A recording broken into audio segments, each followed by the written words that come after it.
The former Bosasa COO Angelo Agrizzi has been granted bail. Judge Ratha Mokgoatlheng explained that health conditions are among other factors considered when granting bail. This comes after the fraud and corruption accused suffered a cardiac arrest a day after he was locked up earlier this month. He was then moved to hospital for medical care. Now, Agrizzi is accused of bribing influential individuals, including Vincent Smith, the then chairperson of Parliament's Correctional Services Committee.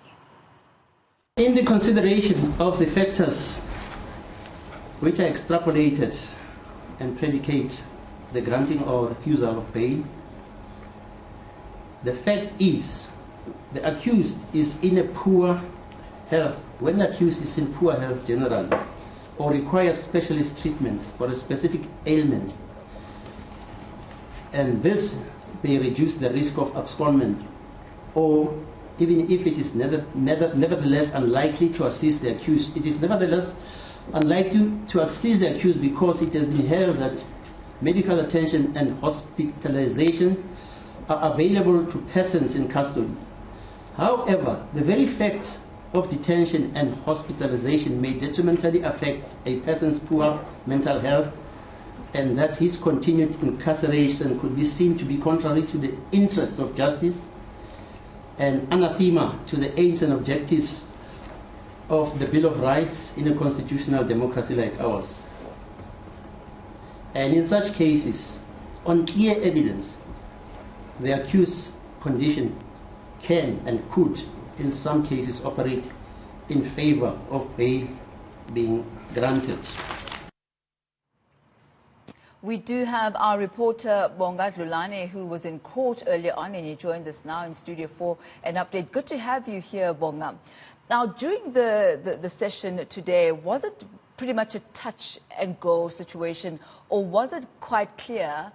throughout the hearing that Agrizzi's health would probably be the main factor here under consideration? I'm not sure if I call it a win-win or lose-lose, Tammy, because the judge tried as much as he can to balance the issues that were most pertinent here. You did mention the fact that Agrizzi, let's start with that, is in ICU, and the judge also said that he can't possibly run away right now because he needs medical care. He's in ICU, and then he also mentioned the fact that Agrizzi is someone who's been shackled to his bed by police, and that he's been moved to a hospital, yes, a private one, but even there's more than 4 guards guarding him, so that this also should not be seen as that bail is not something to be punitive. Bail is a way to encourage people to attend the trial. But on the state side, he also did say that he's going to impose these stringent measures, including handing over his passport, and he's going to use as surety the 18 million rand house that Agrizzi has in Italy to ensure that if he pleads, if he leaves bail,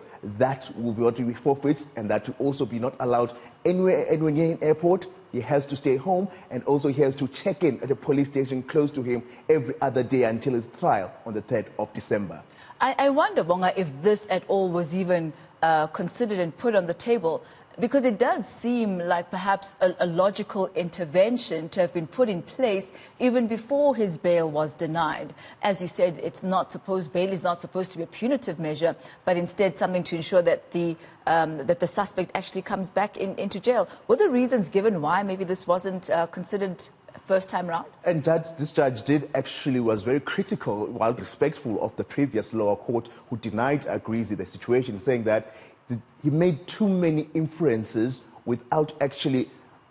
investigating if there are ways to be put in place to ensure Agrizzi does come to court, if he's granted bail the first time, because he said that he found the judge saying that if Agrizzi were to be granted bail, he'd have a whole Gupta situation again where they fled, and then they put a huge tax and also a huge bill on the state to try to repatriate them rather, or extradite them, and didn't want that. But this judge was saying that, but that was not investigated further. Agrizzi was not given a chance to even see if he could follow through the stringent rules that will follow him being granted bail, and then was very adamant in saying that bail is not for the defendant to be punished, but rather to give them a chance to say that the court is trusting you, the state is trusting you, that you'll come to court when you